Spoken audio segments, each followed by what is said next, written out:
திண்டுக்கல் மாவட்டம் வேடசந்தூர் அருகே கரூர் தொகுதி திமுக கூட்டணி காங்கிரஸ் வேட்பாளர் ஜோதிமணியை ஆதரித்து திமுக எம்எல்ஏ காந்திராஜன் பிரச்சாரத்தில் ஈடுபட்டார். கூட்டத்தில் அவர் பேசிய போது அங்கிருந்த ஒரு பெண்மணி தங்கள் ஊரில் பேருந்து நிலையம் இல்லை என்று கேட்டதற்கு இது தனது தொகுதியில் வரவில்லை என அலட்சியமாக பதில் கூறினார்.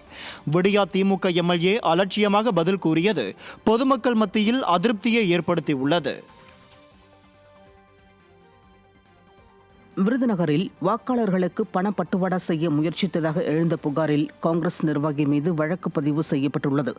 விருதுநகர் தந்திமர வீதியில் மளிகை கடை நடத்தி வரும் காமராஜ் என்பவர் காங்கிரஸ் தேர்தல் அறிக்கையில் தெரிவிக்கப்பட்டுள்ள மகளிருக்கு ஆண்டுக்கு 1 லட்சம் வழங்கும் மகாலட்சுமி திட்டத்திற்கான உத்தரவாத அட்டையை வாக்காளர்களுக்கு வழங்கியுள்ளார்.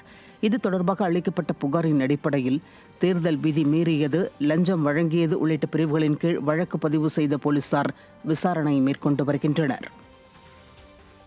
கடலூர் மாவட்டம் புவனகிரியில் தபால் வாக்குச்சாவடியில் திமுக கவுன்சிலர் அத்துமீறி அனுமதி பெறாமல் வாக்குச்சீட்டை பெட்டியில் செலுத்தியதால் வழக்கு பதிவு செய்யப்பட்டுள்ளது.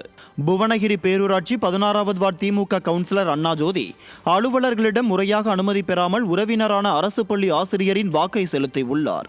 இதை கண்ட பூத் ஏஜென்ட்டுகள் உதவி தேர்தல் நடத்தும் அலுவலரிடம் புகார் தெரிவித்த நிலையில் புவனகிரி காவல் நிலையத்தில் வழக்கு பதிவு செய்தனர். திமுக நிர்வாகிகள் வாக்குச்சாவடி வரை அத்துமீறலில் ஈடுபட்டு வருவது திமுகவின் தோல்வி பயத்தை வெளிப்படுத்தியுள்ளது.